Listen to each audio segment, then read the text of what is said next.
Lyle Rustad came to us, to the city about 10 years ago. And he came because he had promised Ernie, Chief Wabasha, that he would find where his relatives were buried. And Lyle went down to the mayor. The mayor sent him to me in City Hall. And that's how we started a conversation. He then brought the Unity Writers quickly in '98, I think it was, to Winona from Manitoba, from what's called Sioux Valley.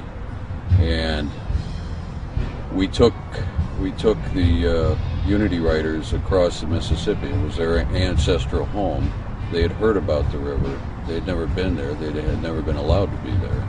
And so we took them across and became friends. We put a little white boy team together to play the moccasin game. I think they graciously let us win one round, and we started to know a little bit about one another. That story in and of itself started to be written about in Winona, and that brought out people in our community, people who had hidden their own heritage because they were ashamed of it, and they knew something was not right. And so that started a community discussion. We then went out. It seemed like every trip I took to the Dakotas, it always had to be snowing and blowing. And so I'm always assuming whenever I'm out on a reservation, it's not right unless there's snow and wind. And we went out, we met people, we started a dialogue. We went from southern Minnesota on that trip up to Spirit Lake, North Dakota. And we met tribal elders, we met education people, and we started to talk about how we might interact. I think I can fairly say, on behalf of Winona, we wanted that relationship as much as we hoped we would be allowed to help wherever we could. And it's an even playing field. And that really is what has happened in the community. The people of Winona came out, participated. We're now at our 5th gathering. Everyone seems to be more involved, more real relationships, more friendships, and more understanding, more potential to learn about one another. And I think I can honestly say that the vast majority of Winonans have embraced the idea that we're all part of humanity. We can learn from one another. We have something to give, but we also want something in return, and that is the understanding of who we are as human beings. We now have symbolically small efforts that are occurring. We have what we call a donation drive. That's really an ongoing process. We have students here, I think 5 at the moment, at our universities or in colleges of higher learning. But it's really the tip of the iceberg.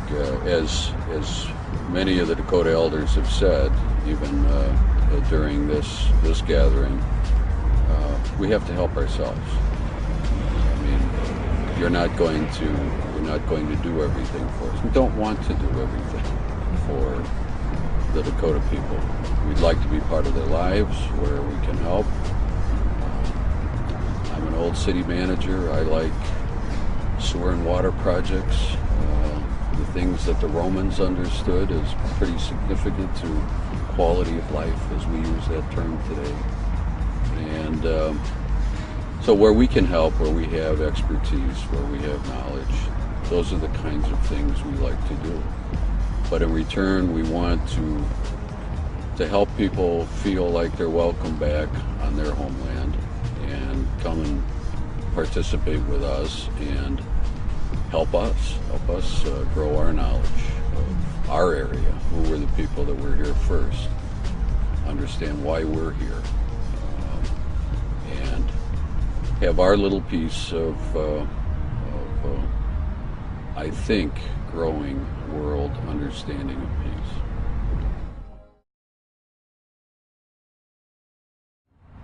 And as we learn really more about Lyle's mission in life, he's an old Vietnam vet like I am, and he came out of Vietnam, wound up in the civil rights movement in South Carolina. When his father was dying, his mother asked him to come back home to our area, Rushford. And he came back, as he would tell you, he knew nothing at the time about the Dakota people. He was ashamed of the fact, being from this area, that he didn't even know this was called Wapashaw's Prairie. And he met Ernie Chief Wapashaw at the 95 Indigenous Games. Ernie figured out where Lyle was from and simply asked, "Can you help me find where my people are buried?" That's how Lyle came to Winona and started doing some research. We all helped him as he asked for it, and he's a wonderful human being. He has more ability than the rest of us collectively to make people comfortable on the reservations when we show up. He's our conduit to that relationship, and he's done that for us from Santee, Nebraska to Sioux Valley, Manitoba. And every time I go with Lyle, not quite sure when I'm going to get there or get back, we learn more. He learns more. He's done an awful lot of research. He's recorded now for years stories that are disappearing. As the elders die, those stories die with them. And so that's what he's been doing. And he's our leader.